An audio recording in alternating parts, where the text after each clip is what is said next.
This is the International Academy for Clinical Hematology uh, around the globe and across the hematology field. My name is Mohamad Mohty from the Sorbonne University and Saint-Antoine Hospital in Paris, in France. And today I would like to welcome you all to a new webinar series dedicated to scientific communication and academic activities in clinical hematology and medicine in general. So today, the ICH is very excited to launch this series of webinars designed to highlight the crucial role of scientific communication and other academic endeavors, such as peer review, grant writing, and research dissemination in the field of clinical hematology and medicine. You probably know that in an era of rapid scientific advancements, the ability to effectively communicate research findings, collaborate with peers, and secure funding is essential for driving innovation and improving patient care. So, through this series, we will explore practical strategies and insights to help you excel in these academic activities and make a lasting impact in your field. So whether you are a seasoned practitioner or just starting your medical journey, these sessions will provide valuable insight to all of us. And at the end of the day, it's about helping us to improve patient outcomes and foster stronger healthcare relationships. So thank you for joining us today. I look forward to an engaging and insightful series. And the first webinar of the series is entitled Delivering an Impactful Presentation, a Few Tips. These are my disclosures. So the first task ahead when you decide to deliver, to give an impactful presentation in a congress, in a meeting, in a symposium, in your department, is to really understand the audience. But you need to be aware that presentations are really very special tools to communicate information. They require a lot of efforts, and there are a lot of hidden costs. So whenever we have a presentation, a lecture to give, we often give attention to the time and the energy that will be invested by the speaker. In reality, the greater costs is actually the time invested by the audience. Imagine the number of man-hours invested by an audience of 100 physicians, 100 nurses, 100 pharmacists who have devoted the time to attend, sometimes flying from abroad across many time zones and at a great expense.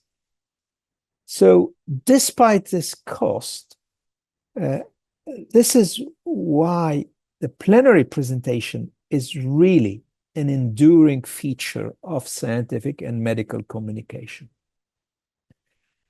They are a powerful way to convey content to many people at the same time. And all of us always would like to attend these big meetings, the medical societies meeting, international, national ones, because unlike published articles in medical and scientific journals, Delivering a presentation allows the speaker to emphasize key points, to go to the impressions of the audience, and to field questions directly. So, with this background, one may wonder, why do so many presentations and presenters fail? Well, let me give you some common reasons for failure. And everything I'm telling you is based on my own personal experience in the field, having attended and listened to many presentations, having given presentations myself. I may be wrong, but in general, the common reasons for failure, first of all, is the lack of brevity.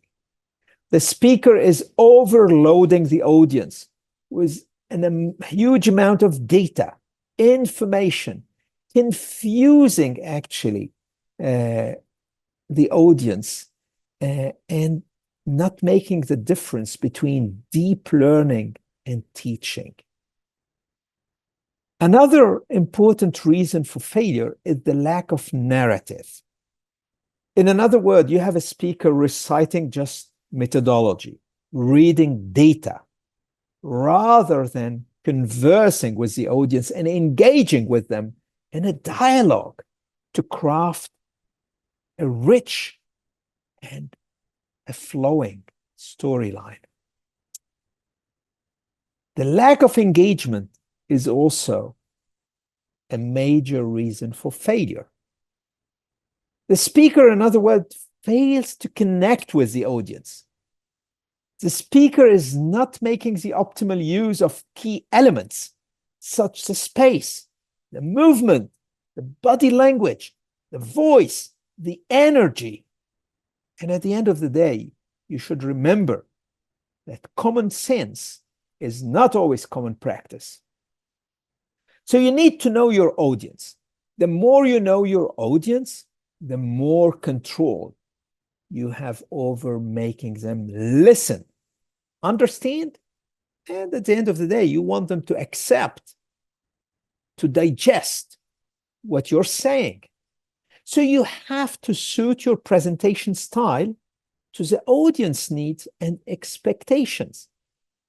The audience is the star attraction, not the speaker. You should never forget this.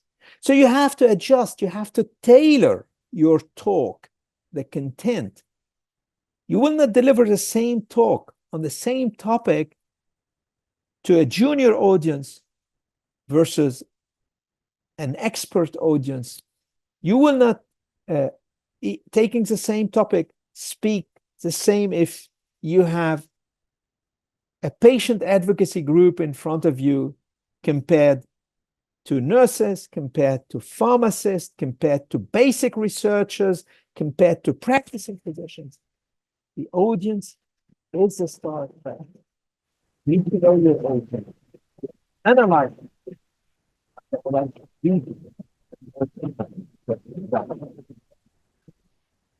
So,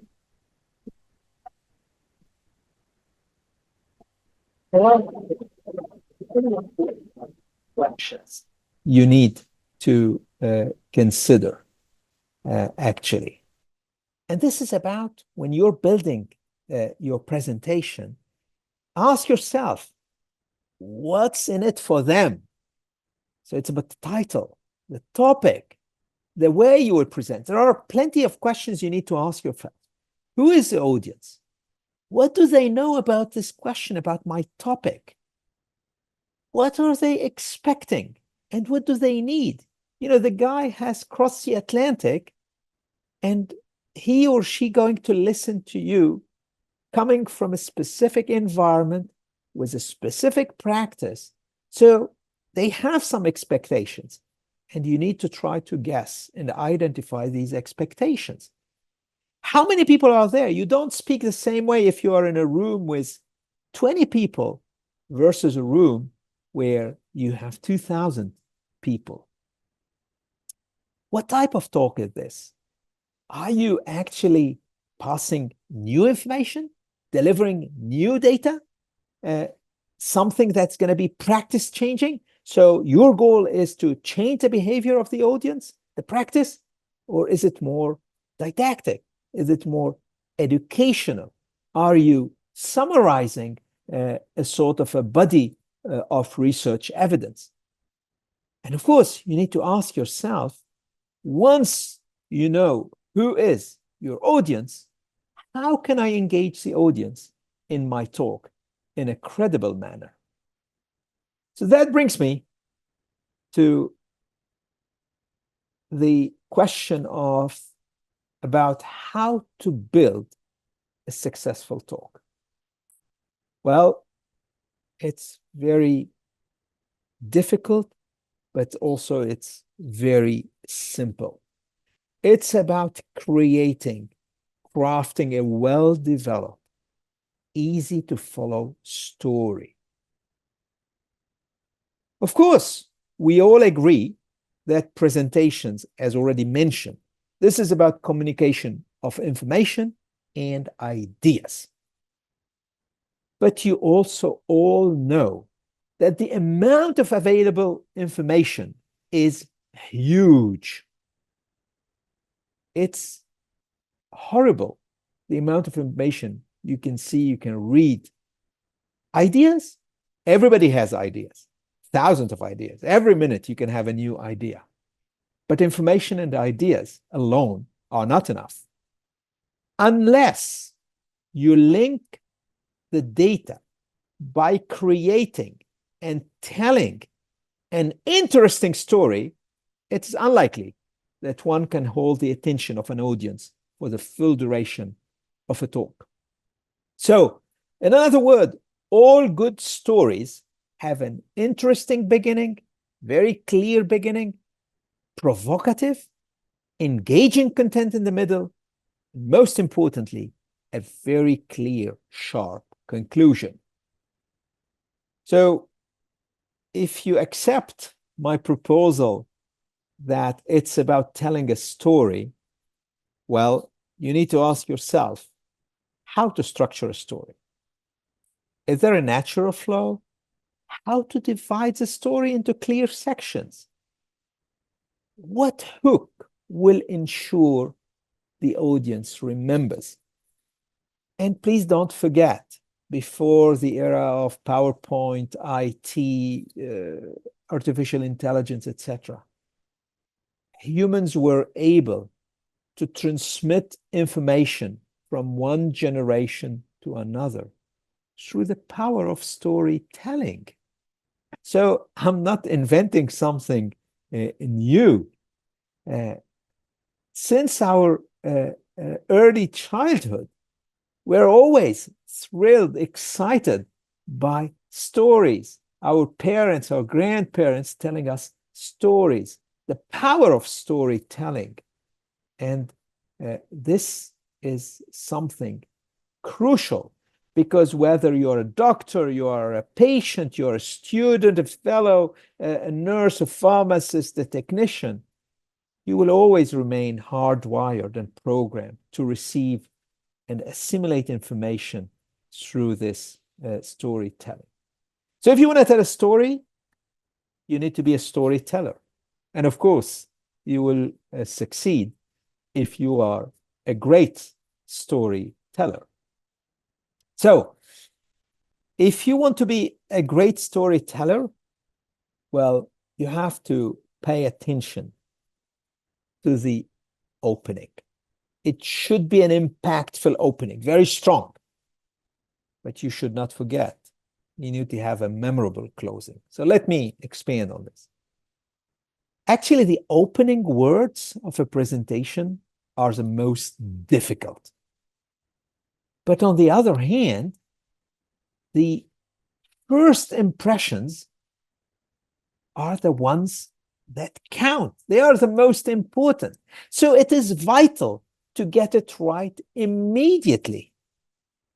And you have to bear in mind that there's no guarantee that the audience will listen to every single word you are going to say.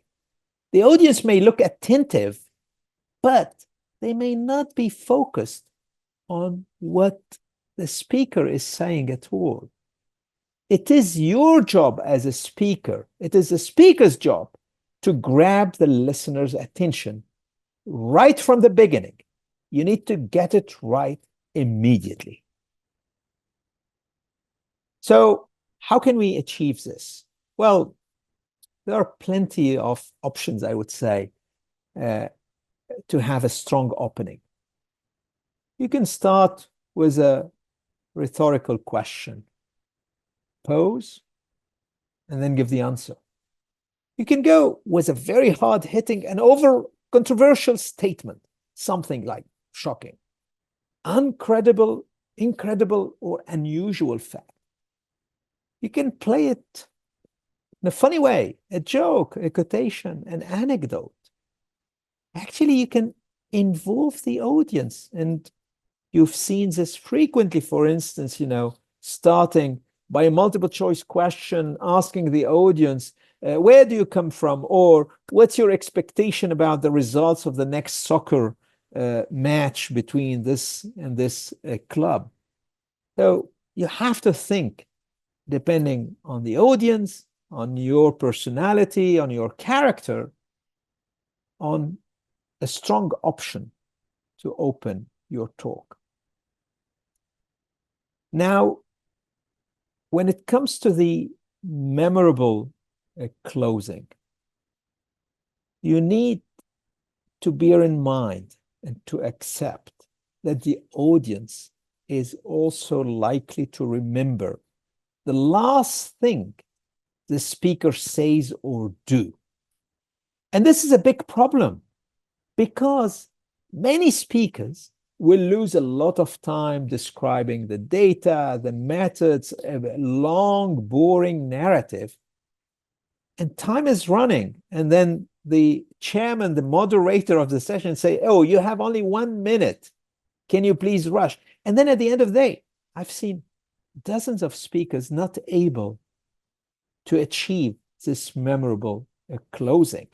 So you need to save enough time to have your strong finish.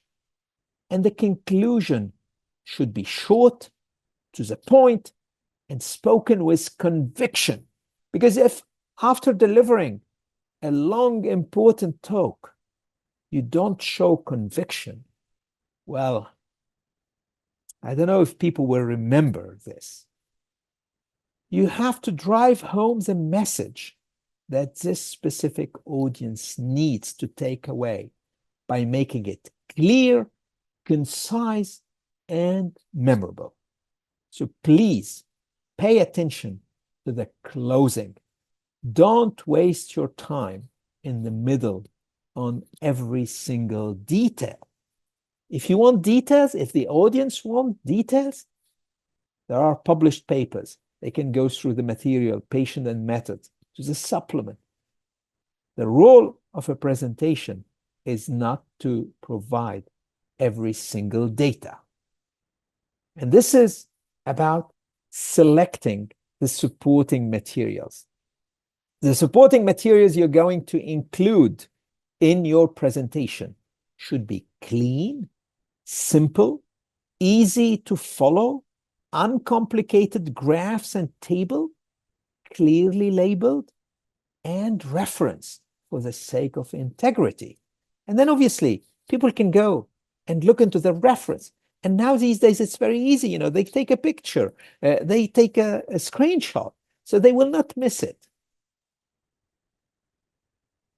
If you have something very complex, some figure, then you may wish, although that's not my favorite trick, you may need animation to slowly build up the picture step by step in order to explain a very complex process.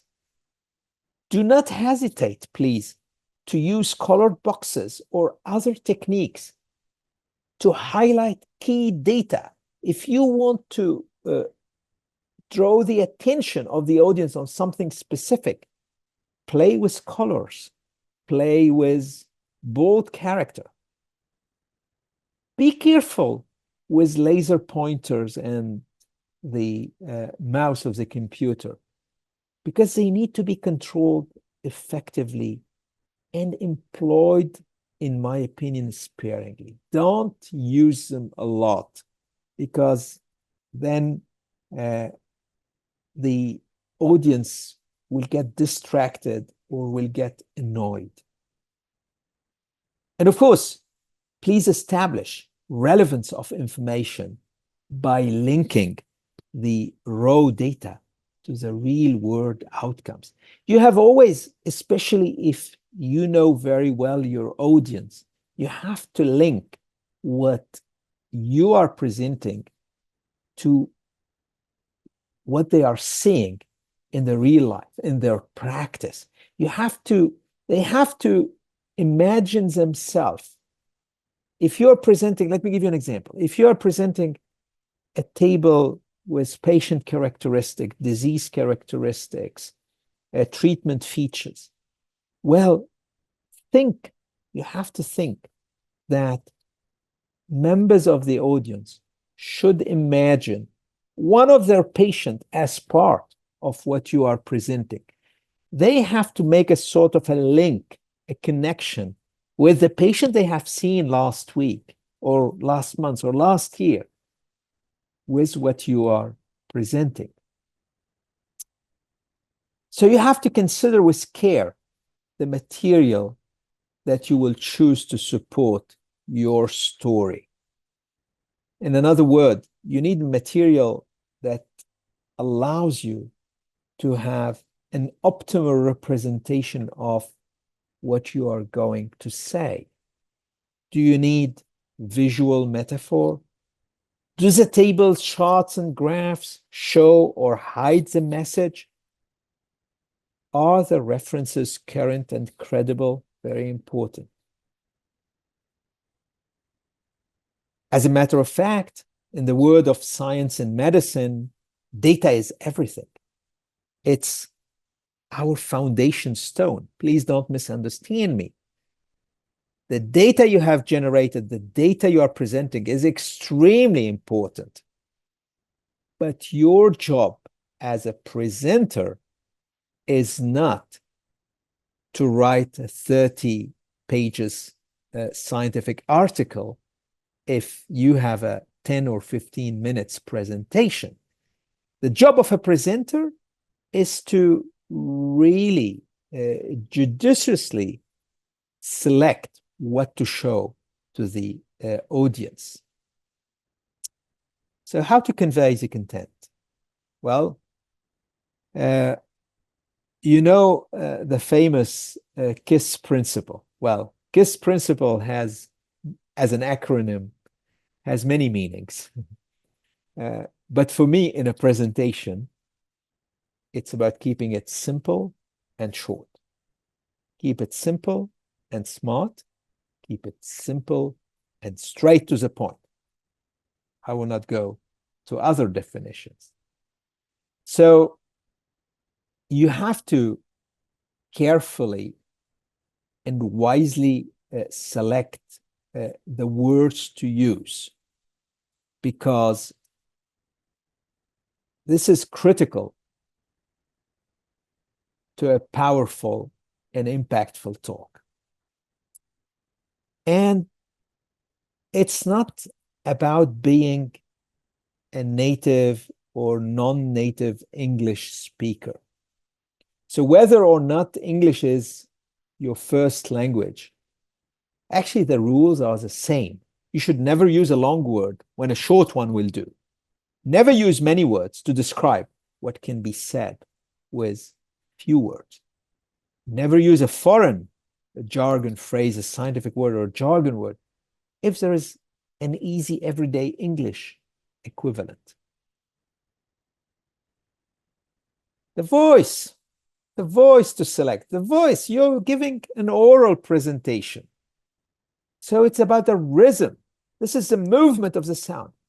You have to use your voice like a musical instrument. If it is a monotone voice, well, the audience has no choice. They will get bored and they will fall asleep.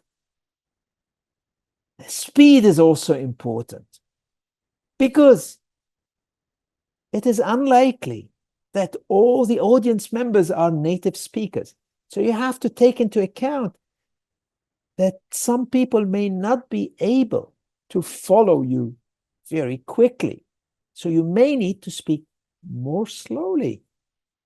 And there is a so-called 120 words per minute rule. So if you write a text, just count the words and you would say, well, maybe I should not go above 120 words per minute. The volume is extremely important. The volume. Of course, there is a microphone, there are plenty of tools, but you have to ensure that the voice can be heard by the whole audience. And always, always, always think that you're speaking to the back of the room. This is why you have to speak loudly. When you prepare the size of the police on your slides, think about the guy sitting in the back of the room. Posing is important. It's like music. In public speaking, the rule is the same like in when you're playing music. I don't play music, but I'm sure some of you play music. And music, this is the space between the notes. So it's a space between the words that creates power. So you have to use poses to add emphasis and to give the audience time to consider what has just been said. Body language. Well, obviously, in a webinar or behind a screen, body language is not very easy to use. But when you are in front of the people in a room, actually body language is important. First of all, you need to have a very strong spatial awareness, your environment, your facial expression, the movements, the posture, the gestures you adopt. This will, of course, drive and show your energy. Dress is important. Appearance. I'm not saying that everybody should have a tie or whatever, but think that your dress and your appearance is going to be part of the full show. Last but not least, eye contact is extremely important. Every single member of the audience should be convinced that you're looking into him or her and you have established the eye contact with them.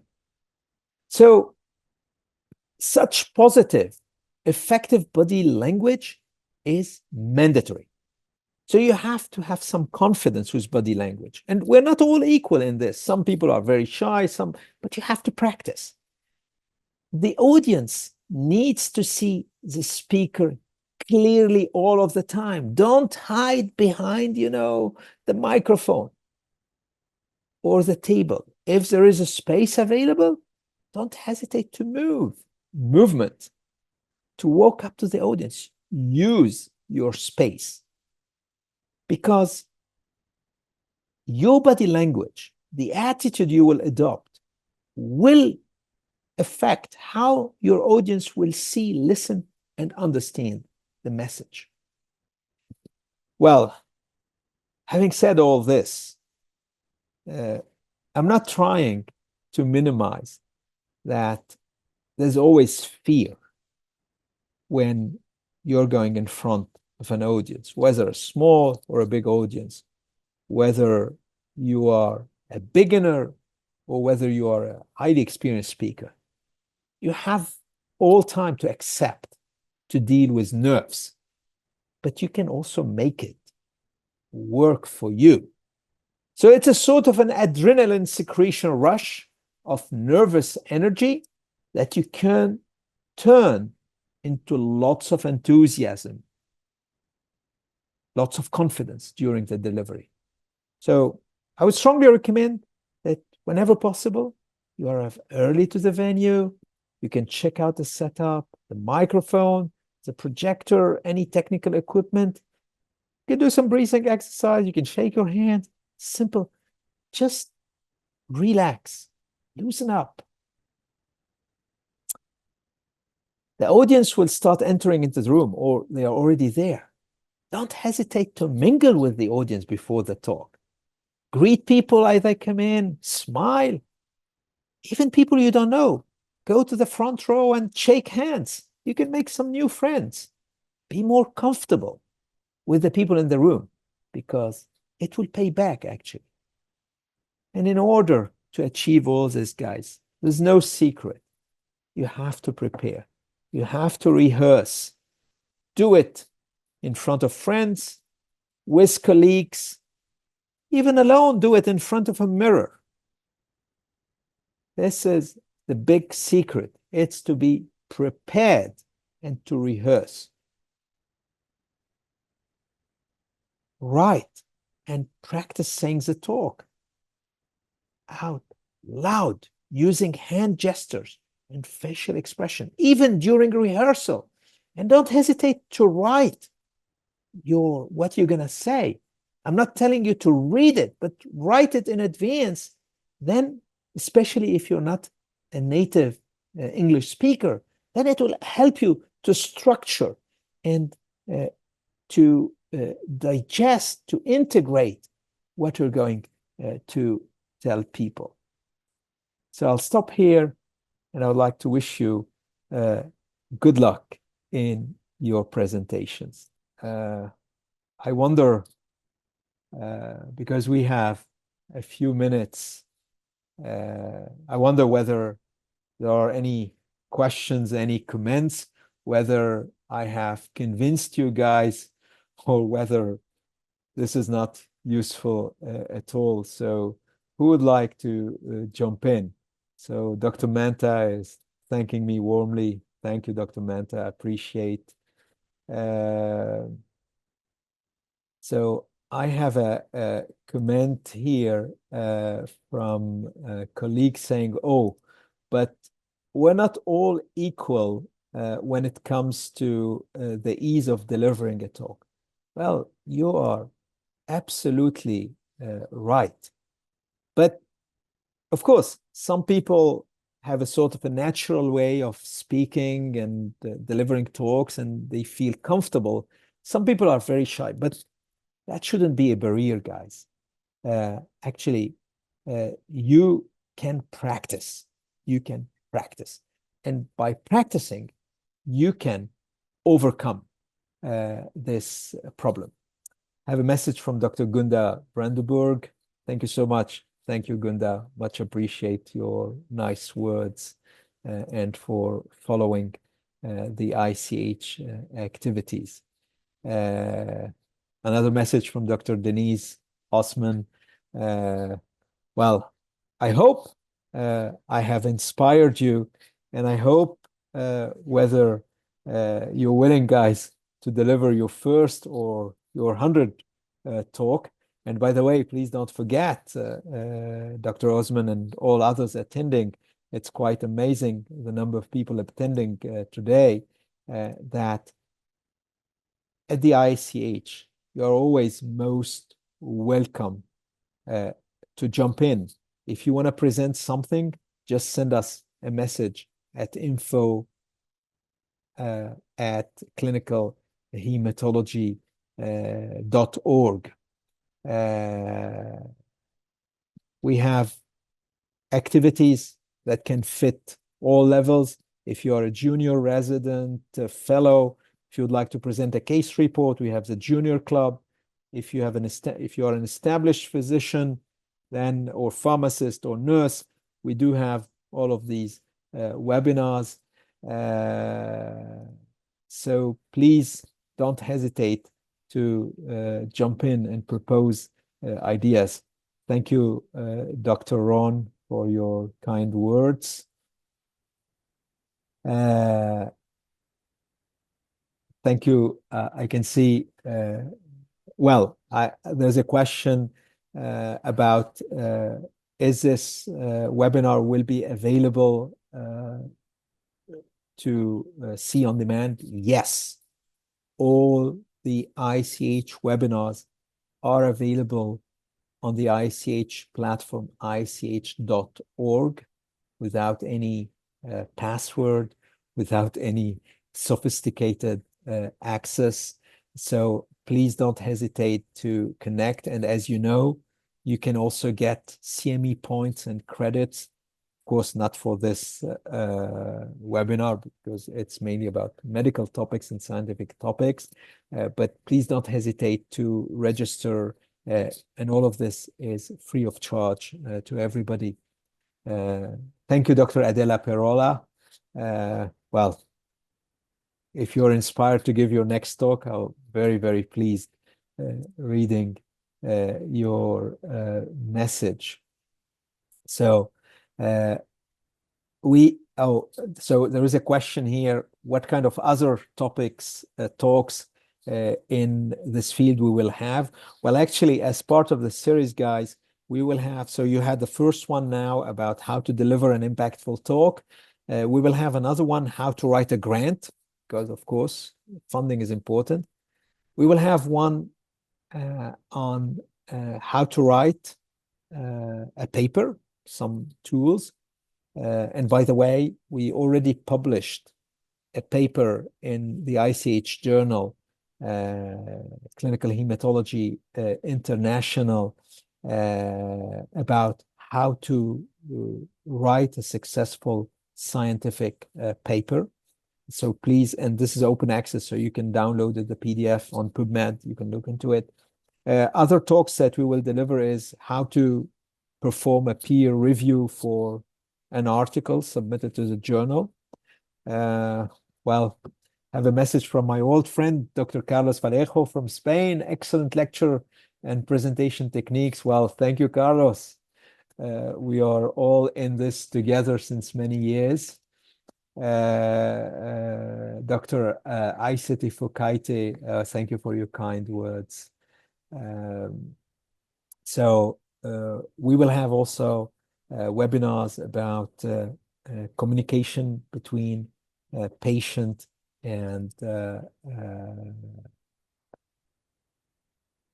doctors and physicians and nurses about difficult situations.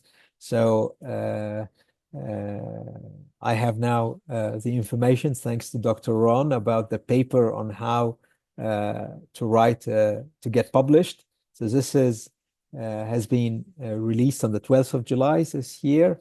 The first author is Dr. Junia Mello and myself, and the title of the paper is Scientific Writing, How to Get Published. So you can go to the journal website or to PubMed. You can find it easily. So with this, I'd like again to thank you for your attention. I hope you have enjoyed this activity, and I look forward to an engaging and insightful webinar series in this field of scientific and medical communication. So for the time being, please stay safe and keep well, and never forget, this is always the ICH around the globe and across the hematology fields. Take care.